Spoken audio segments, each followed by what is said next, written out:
Commissioner police Hyderabad VC सज्ञान ने नए साल की तकारीब से कबल सख्त इंतबा जारी करते हुए वाज़ेह किया कि शराब पीकर गाड़ी चलाने वालों के खिलाफ जीरो टॉलरेंस पॉलिसी अपनाई जाएगी। उन्होंने कहा कि किसी भी खिलाफ वर्जी पर कोई रियायत नहीं दी जाएगी। कमिश्नर पुलिस के मुताबिक अमन व अमान बरकरार रखने और सड़क हादसात की रोकथाम के लिए खुसूसी एक्शन प्लान तैयार किया गया है। इस मंसूबे के तहत शहर भर में निगरानी और निफाज को मजीद सख्त किया जाएगा ताकि जश्न के दौरान किसी नाखुशगवार वाक़े से महफूज रहा जा सके। उन्होंने कहा कि शराब के जेर असर ड्राइविंग करते हुए पकड़े जाने वालों पर भारी जुर्माने आयद किए जाएंगे। इसके साथ साथ गाड़ियां जब्त की जाएंगी और मुकदमात अदालत में भेजे जाएंगे। इनके मुताबिक अदालतें सजा और ड्राइविंग लाइसेंस मंसूख करने जैसे सख्त अहकामात भी सादिर कर सकती है। पुलिस ने शराब नोशी करने वाले अफराद को जिम्मेदाराना रवैया अख्तियार करने का मशवरा दिया। ऐसे अफराद से अपील की गई कि खुद गाड़ी ना चलाएं बल्कि कैब सर्विस या नामजद ड्राइवर का इस्तेमाल करें।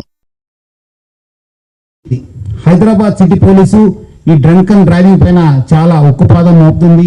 ఒక న్యూ ఇయర్ దృష్టిలో పెట్టుకొని మనము ఎక్కువ టీమ్స్ పెట్టడం జరిగింది. ఆల్మోస్ట్ 126 టీమ్స్ పనిచేయడం జరుగుతుంది. ప్రతి రోజు కూడా ఆల్మోస్ట్ నెక్స్ట్ 2026 ఫస్ట్ వీక్ దాకా కూడా మనం ఈ యొక్క టీమ్స్ ని పనిచేయడం జరుగుతుంది. సో ముఖ్యంగా ప్రజలందరూ కూడా కోరుతున్నాను, మీరందరూ కూడా అన్ని విషయాల్లో సహకరిస్తున్నారు. ఈ విషయం కూడా మీరందరూ కూడా సహకరించాలి. ఎవరు కూడా డ్రింక్ అండ్ డ్రైవ్ చేయవద్దు.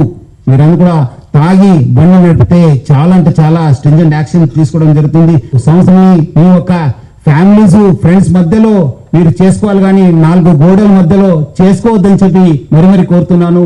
మెమొరబుల్ మెజరబుల్ గా చేసుకోవద్దని చెప్పి నేను మరి కోరుతున్నాను.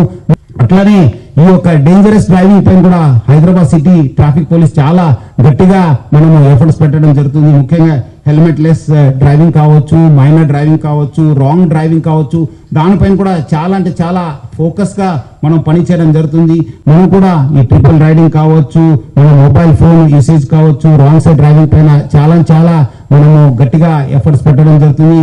ఈ మైనర్ డ్రైవింగ్ లో ఎవరు పట్టుబడితే వాళ్ళ పేరెంట్స్ పైన కూడా కేసు కట్టడం జరుగుతుంది. మీరేదో వాళ్ళు అడుగుతున్నారు, మాకు ఇబ్బంది పెడుతున్నారంటే వాళ్ళకి ఏదో జాయ్ఫుల్ రైడ్ కోసం మీరు కీ ఇస్తే మీరు కూడా లోపల వెళ్లాల్సి వస్తుంది, మీ పైన కూడా కేసు వస్తుంది. సో ఎవరు కూడా పేరెంట్స్ ముఖ్యంగా పిల్లలకి చేతికి కీ ఇవ్వద్దు. డ్రైవింగ్ లైసెన్స్ వచ్చిన తర్వాతనే మీరు వెహికల్ ఇవ్వాలని చెప్పి కోరుతున్నాను.